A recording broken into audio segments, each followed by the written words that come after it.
Bonjour à tous, ici c'est Margot, thérapeute conjugale et familiale. Et je vous refais une vidéo pour parler de votre arbre familial et de la guérison de votre arbre familial.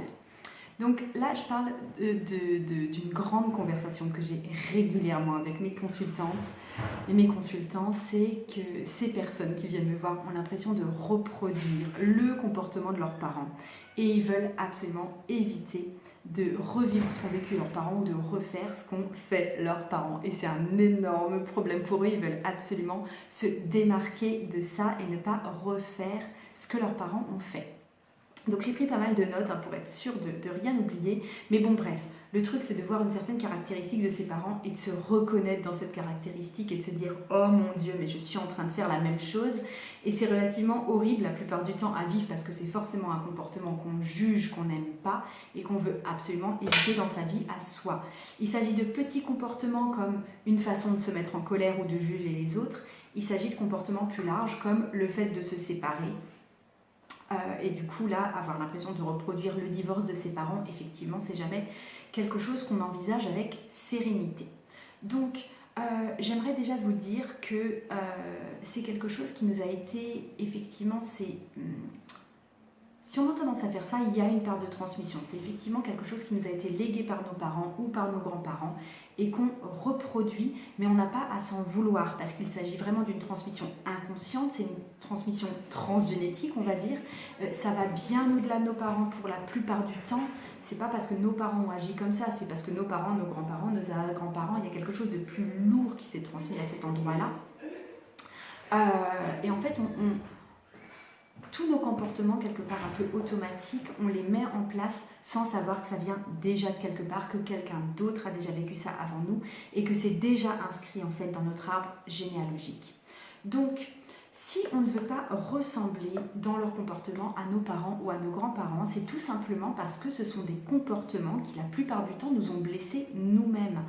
Ils ont eu des problèmes, ils ont agi d'une telle façon, ils ont eu des problèmes, des complexes qui ont fait qu'ils ont agi d'une certaine façon qui allait directement impacter et blesser leurs propres enfants la plupart du temps. Ou s'il s'agit de vos grands-parents, vous avez constaté que vos parents ont été blessés par ça. Et vous ne voulez absolument pas reproduire cette blessure sur les gens qui vous sont proches actuellement. Et c'est bien naturel et c'est tout à votre honneur de vouloir éviter ça. Donc, on veut arrêter quand on se rend compte qu'on fait la même chose. Et souvent, ça nous entraîne dans un comportement assez bizarre parce qu'on se bloque soi-même. On sait ce qu'on veut éviter, mais on ne sait pas du tout quel autre comportement avoir à la place. Ce qui fait qu'on ne sait juste pas comment réagir et on se retrouve bloqué dans une situation. C'est souvent à ce moment-là que vous venez me voir en consultation parce que vous êtes perdu et vous ne savez pas quoi faire en termes de comportement. Vous n'avez pas du tout envie de continuer comme vos parents, mais vous ne savez pas non plus par quoi remplacer ce comportement. Comment faire pour trouver votre propre façon de faire et votre propre voie. Donc, qu'est-ce que je voulais encore vous dire par rapport à ça ? Ce que vous pouvez vous dire déjà dans un premier temps pour évoluer, c'est de vous dire que à partir du moment où vous vous êtes rendu compte qu'il y avait un comportement type qui blessait les autres dans votre famille, c'est que vous avez la possibilité, le pouvoir de briser un certain cercle dans votre famille. Vous avez le pouvoir de ne plus reproduire des comportements malsains et vous avez... il s'agit vraiment de votre décision de casser ça, de briser cette transmission et de ne pas la transmettre non plus à vos propres enfants. Donc, c'est super valorisant de se dire qu'on va être la personne qui va briser le cercle. Ça va aussi vouloir dire que vous allez devoir accepter d'être l'étranger, celui qui ne fait pas comme les autres, celui aussi qui va aider l'arbre à guérir. Donc, ça vous donne du pouvoir, mais ça vous donne aussi un certain sentiment d'exclusion et de ne pas faire comme on vous l'a enseigné, comme on vous l'a appris. Ce que je vais vous demander de faire dans un premier temps, c'est d'être très spécifique sur l'aspect de la personnalité de votre parent ou de votre ancêtre que vous ne voulez pas reproduire ou que vous ne voulez pas revivre. Je veux dire, le fait de « ouais, je veux pas être comme ma mère », c'est trop réducteur. En général, si vous dites ça, c'est que c'est la personne blessée en vous qui parle, c'est que c'est la personne pleine de rancœur en vous qui parle. Donc c'est tout à fait ok d'exprimer cette rancœur, c'est même normal, c'est libérateur, ça fait du bien. Mais si vous voulez éviter un certain comportement, il va falloir être très spécifique sur ce comportement. C'est-à-dire dire quel est le comportement exact que vous ne voulez pas reproduire.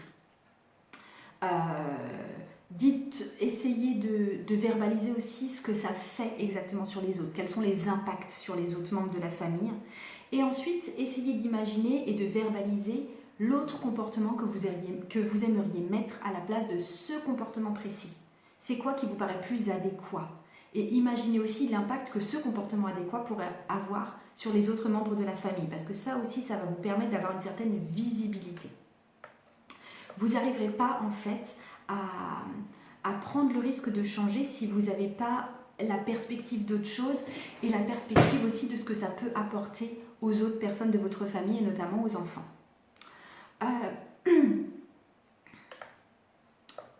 Alors, qu'est-ce que je ne vous ai pas dit encore? Ce que je voulais vous dire aussi, c'est que dans un comportement que vous n'aimez pas chez quelqu'un de votre famille, tout n'est pas à jeter.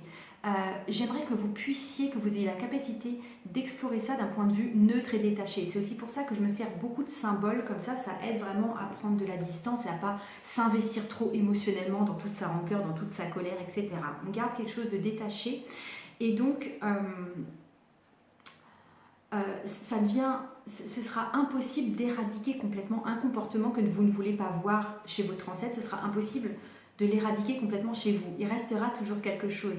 Par exemple, si vous avez eu un parent qui était hyper colérique, ce ne sera pas possible d'effacer la colère de toute votre vie. C'est juste pas possible et c'est juste pas sain non plus. Parce que la colère, ça dénote un sentiment d'injustice, ça dénote un sentiment de peur, ça dénote l'envie de rétablir l'équité pour soi ou pour ses proches. Donc, quelque part, la colère, elle peut être bonne, mais j'aimerais que vous reproduisiez du coup pas la colère de vos parents, mais que vous trouviez votre propre chemin de colère, le mode d'expression de votre colère à vous, ce qui vous rend en colère, comment est-ce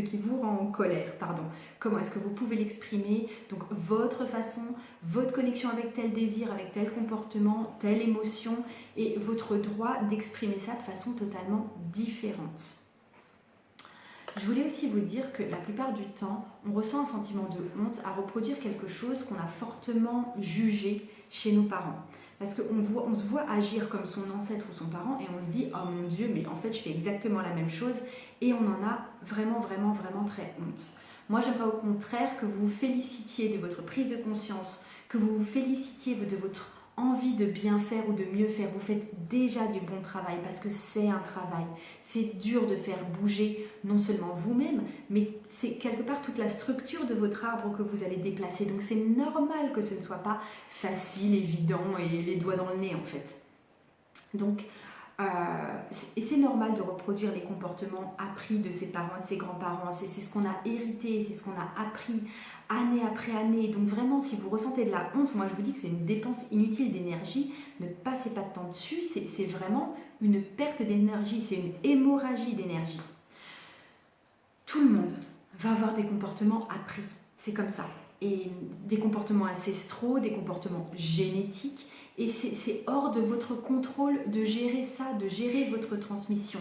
Par contre, actuellement, vous avez la possibilité de prendre conscience de ça et de le changer là maintenant, dans le présent, pas pour vos ancêtres, dans votre présent. Vous avez le pouvoir de choisir vos valeurs, vous avez le pouvoir de choisir vos propres principes. C'est pas parce qu'on vous a inculqué des principes et des valeurs qu'une fois adulte, vous pouvez pas choisir les vôtres, ceux qui vous sont chers. Et enfin, je veux dire, c'est nul de dire « Ouais, de toute façon, je suis comme mes parents et on n'y peut rien », parce que c'est pas vrai. Vous avez le pouvoir de changer, même si c'est pas évident. Donc, je vous demande d'être créatif, je vous demande même d'écrire votre mission, votre sens de l'éthique, vos valeurs. Vous avez le droit d'être différent dans vos valeurs. Et puis, il y a aussi, évidemment, tous les traits bénéfiques que vos parents vous ont légués, qui vous ont transmis. Donc, une fois que vous avez nettoyé le négatif, vous arrivez à un point de neutralité où vous savez ce que vous voulez éviter et vous savez ce que vous voulez à la place. Et vous pouvez aussi regarder leurs valeurs et voir les bons côtés chez vos parents et même dans ce qu'ils ont fait de pire. Je veux dire, je reprends l'exemple de la colère. Ils vous ont transmis, en même temps qu'ils vous ont transmis la colère, ils vous ont transmis l'habilité à se défendre soi-même, d'une certaine forme de volonté, de l'envie de se montrer, d'avoir du pouvoir, d'être utile, de rétablir des injustices. Et tout ça, c'est bon et ça fait du bien à avoir dans sa vie. Donc, effectivement, vous avez eu une transmission, mais c'est une transmission qui peut être aussi très positive dans votre vie. Donc, ce qu'il va falloir faire, c'est reconnaître ce qui est de votre chemin et reconnaître ce qui est de leur chemin. Et tout ça, c'est des actes volontaires.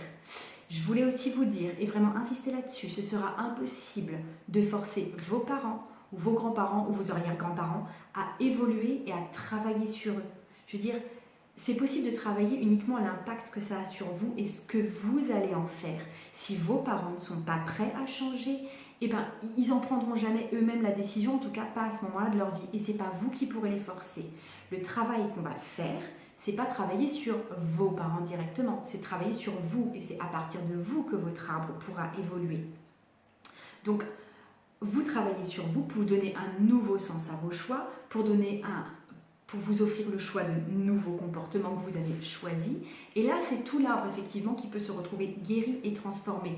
Mais ça passe par votre transformation personnelle à vous. Donc, je vous en dis juste un peu plus sur la guérison de l'arbre familial telle que je la propose.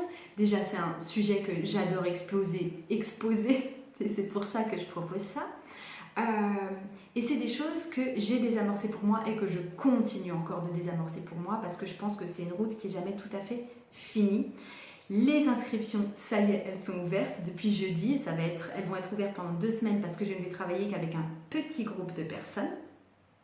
Et en fait, ça consiste en 2 gros rendez-vous de 2 heures où on va élaborer votre arbre de façon symbolique justement pour que vous puissiez prendre cette distance. On va décortiquer un petit peu les légendes familiales, les histoires familiales qui vivent à travers vous en ce moment et qui conditionnent quelque part votre propre comportement, qui conditionnent votre propre comportement. Et donc, sur le 2e rendez-vous, on va vers une phase de compréhension du pourquoi est-ce qu'ils ont agi comme ça, d'éventuels pardons, parce que des fois on n'est pas prêt du tout à pardonner, c'est pas le moment, et aussi un travail pour se défaire des liens toxiques justement qui ont été créés avec vos ancêtres à ce niveau-là. Et il va falloir s'en défaire pour pouvoir agir de la façon que vous choisissez vous-même en fait. Je vous mets le lien sous la vidéo, je vous invite vraiment à cliquer dessus parce que ça vaut vraiment le coup, c'est un travail qui vaut le coup d'être fait. Et je vous souhaite une excellente journée, à bientôt.